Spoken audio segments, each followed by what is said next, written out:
Assalamualaikum warahmatullahi wabarakatuh dan selamat sore. Saya Didit Haryadi dari Aliansi Jurnalis Independen Makassar. Nah, bicara soal tema hari ini, damai dan jaminan keamanan.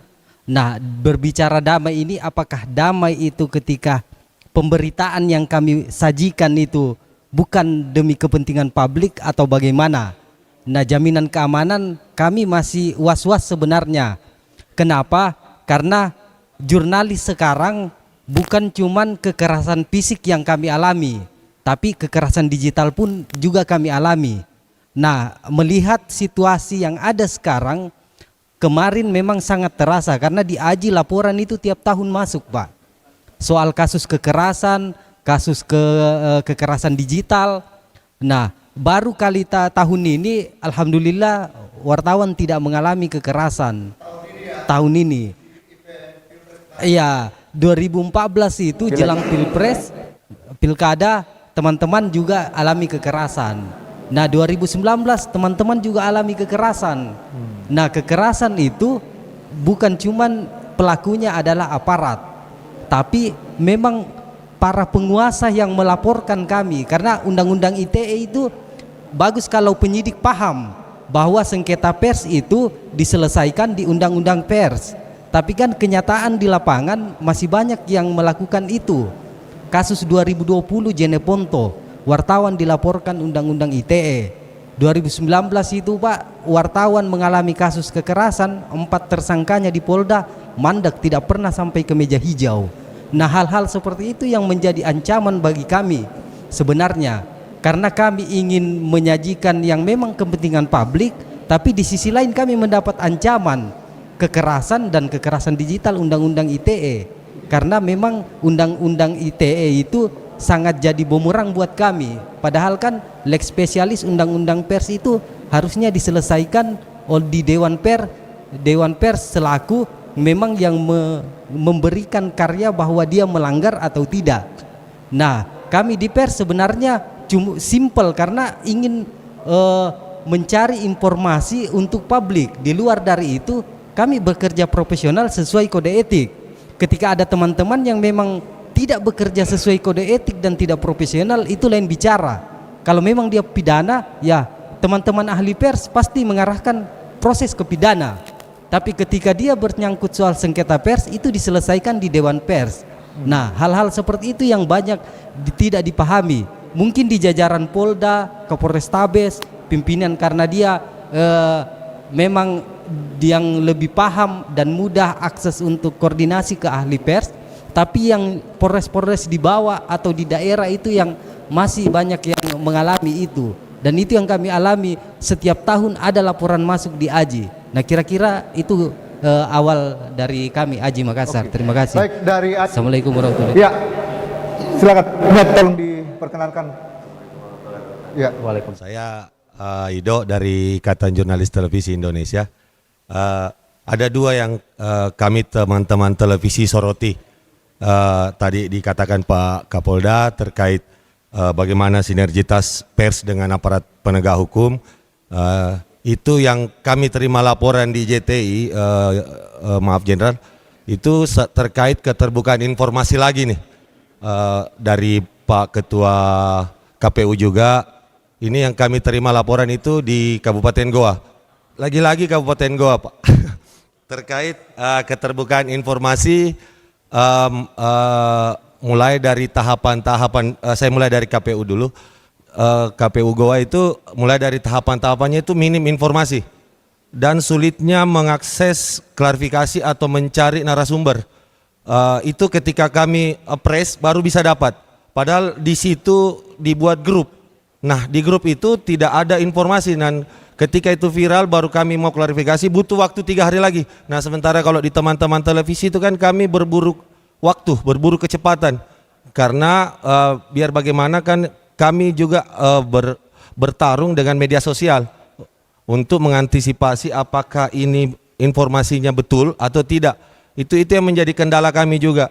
Dan untuk Pak Kapolda, lagi-lagi Kabupaten Goa minim sekali untuk keterbukaan informasinya. Kami agak kesulitan untuk mendapatkan informasi, untuk Bahkan kami harus mencari dan menunggu beberapa hari. Kami harus berburu dengan media sosial, dan memang akhir-akhir ini awal-awal kemarin masih bagus, Pak. Tapi ketika masuk tahapan-tahapan ini dan menjelang pengumuman ini kami agak kesulitan. Bukan hanya terkait kontestasi pilkada, di kasus-kasus tertentu juga kami kesulitan untuk mendapatkan informasi. Bahkan kami selalu mengejar itu, humasnya ada, kasih humasnya ada, cuma terbatas untuk kasih humas memberikan informasi karena disuruh konfirmasi ke yang lebih paham, ke Kasatresnya. Nah, kami mengalami kebuntuan di situ untuk mendapatkan informasi karena untuk melengkapi pemberitaan kami itu kan, tadi katanya Pak Kapolda, untuk sinergitas itu kan kami juga diatur oleh kode etik untuk selalu menyajikan berita itu secara cover both side. Nah, membedakan kami dengan media sosial ya itu. Makanya kami di televisi juga ketika mendapatkan informasi dari salah satu narasumber, kami butuh keterangan lebih resmi lagi nih yang menangani kasus. Nah, kebuntuan kami teman-teman televisi itu seperti itu, Pak Kapolda. Nah, saya harap semoga dari diskusi ini bisa juga menjamin keamanan teman-teman pers, khususnya televisi yang selalu memang dekat pada peliputan khusus, karena televisi memang berada pada yang terdekat untuk mendapatkan informasi. Nah, seperti ini juga Pak Ketua KPU, terkait ID card khusus itu, apakah itu berlaku khusus di KPU provinsi kah, atau itu ID card yang dibuat itu bisa juga kami mengamankan kami di televisi tingkat TPS, tingkat kelurahan sampai tingkat kecamatan. Karena 4 tahun lalu itu terjadi. ID card yang dikeluarkan oleh KPU itu ternyata hanya berlaku di tingkat KPU provinsi. Ketika kami gunakan di tingkat kecamatan, itu terkendala dengan aparat keamanan dari petugas kecamatan, petugas PPS, TPS, itu terkendala di situ. Nah, ini yang saya mesti dipertegas dulu, Pak Ketua KPU, terkait ID card khusus yang dibuat itu, sampai di mana kesaktiannya, seperti itu. Terima kasih. Terima kasih dari Aji dari Ikatan Jurnalis Televisi ya. Mau silakan menyampaikan, waktunya ini kalau bisa dimanfaat 3 menit. Terima kasih, saya Iqbal dari Pewarta Foto Indonesia Makassar. Yang saya mau sampaikan sebenarnya hampir sama dengan Aji, IJTI dan teman-teman yang lain, bahwa aspirasi kami bahwa di pemilu pilkada serentak ini saya berharap semua elemen ataupun penyelenggara itu bersifat terbuka gitu. Karena pilkada itu menurut kawan-kawan foto, pilkada itu damai kalau terjadi keterbukaan gitu. Bagaimana mau terjadi keterbukaan ketika kawan-kawan ingin memotret kemudian dilakukan pelarangan? Dia bilang nanti kami kirimkan rilis, kami kirimkan foto. Terus tugas kami sebagai pewarta foto itu harus ada di garis terdepan gitu. Kalau hanya kami disuplai rilis, ini berarti ada tanda tanya di dalam. Ada apa? Kenapa kawan-kawan kami dari pihak penyelenggara, baik Bawaslu, baik KPU, baik dari Polri juga melarang gitu, dan selalu beralasan bahwa nanti kami berikan rilis gitu. Nah, itu kendala pertama yang kawan-kawan foto sering alami. Yang kedua mungkin lebih kepada akun-akun informasi di sosial media. Ini ada beberapa akun-akun, kalau bercermin dari histori 2014 ketika masa A dan B, sebut saya itu hari yang bertarung adalah Ilham Arif Sirajudin dan Syahrul Yassin Limpo. Kalau dipelajari, kawan-kawan foto pelajari, kekerasan terjadi di lapangan itu sudah direncanakan dari akun-akun sosial media yang tidak bertanggung jawab gitu. Ini kemudian yang menginformasikan, karena tidak ditindaki, akhirnya dia menginformasikan dan membakar semangat para pendukung yang lain untuk bertemu di satu titik. Nah, itu yang kemarin kami sempat riset. Ternyata memang ada beberapa akun di Facebook yang sampai hari ini masih aktif untuk melakukan provokasi. Termasuk kemarin ketika sebelum pencalonan itu ada harusnya penindakan, atau kami sudah bisa memotret ketika ada terjadi kampanye paslon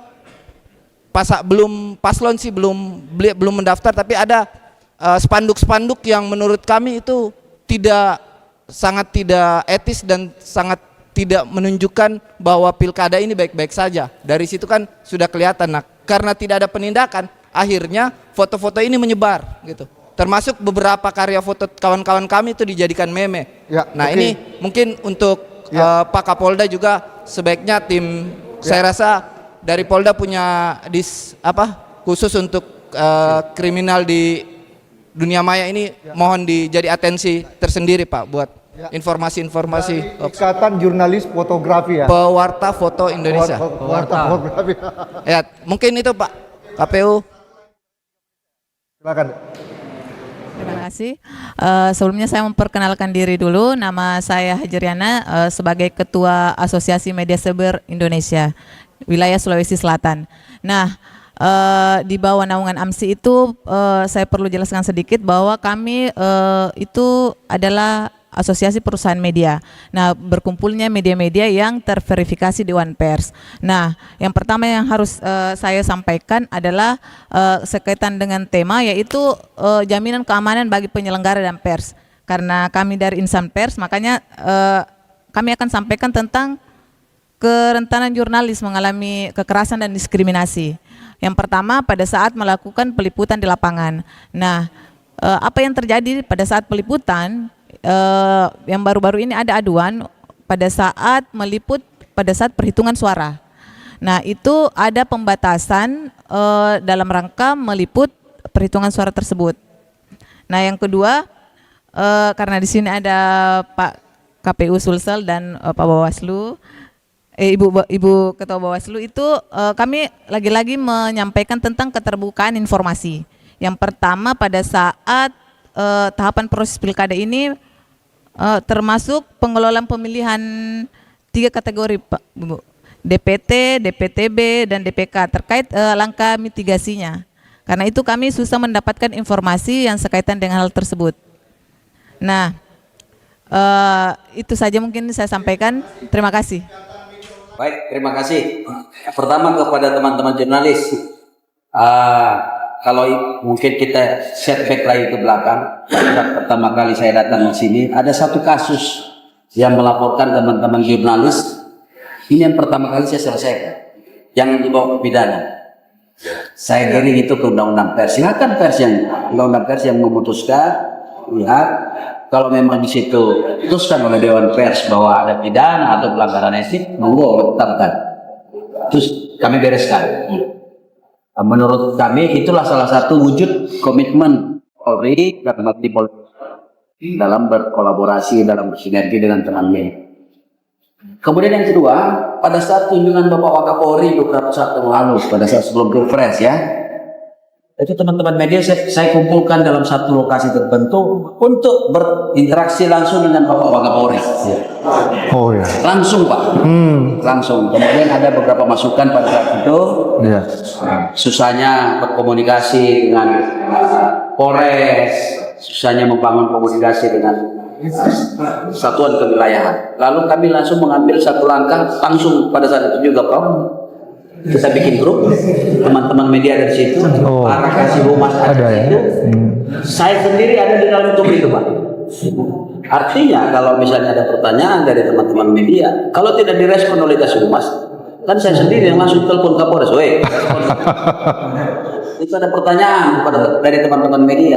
Ya. Seperti itu Pak. Iya. Kira-kira wujud daripada kolaborasi kerjasama kami dengan teman-teman media untuk menjamin tersedianya informasi yang dibutuhkan oleh teman-teman media. Kemudian terkait dengan penyelenggaraan pilkada.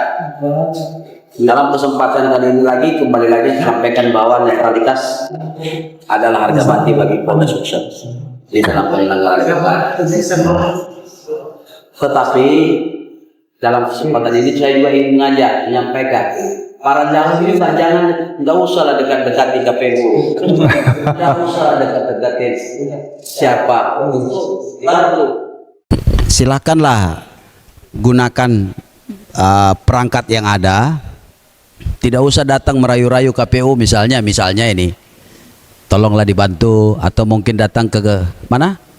Ke Polsek. Tolonglah dibantu. Karena ya kita bilang tidak ada, faktanya ada, Pak. Oh begitu. Kami rasakan itu. Ya. Kami rasakan itu. Kalau kami bilang tidak ada, munafik namanya, Pak. Faktanya ada. Dan justru itu dalam kesempatan ini kami sampaikan, tidak usah lakukan itu. Jangan hanya menuntut penyelenggara netral, kemudian Bawaslu netral, tetapi pesertanya malah cawe-cawe, berupaya. Kira-kira seperti itu yang sebagai closing statement kami. Sekali lagi, terakhir ingin saya sampaikan, saya himbau kepada seluruh calon untuk siap terpilih dan siap tidak terpilih. Bukan siap menang dan siap tidak menang. Ini bukan pertandingan. Tapi siap terpilih dan siap tidak terpilih. Tidak hanya kepada calon, tetapi juga kepada para pemilihnya atau pendukungnya. Saya kira demikian. Terima kasih. Assalamualaikum warahmatullahi wabarakatuh. Download Tribun X sekarang. Menghadirkan lokal menjadi Indonesia.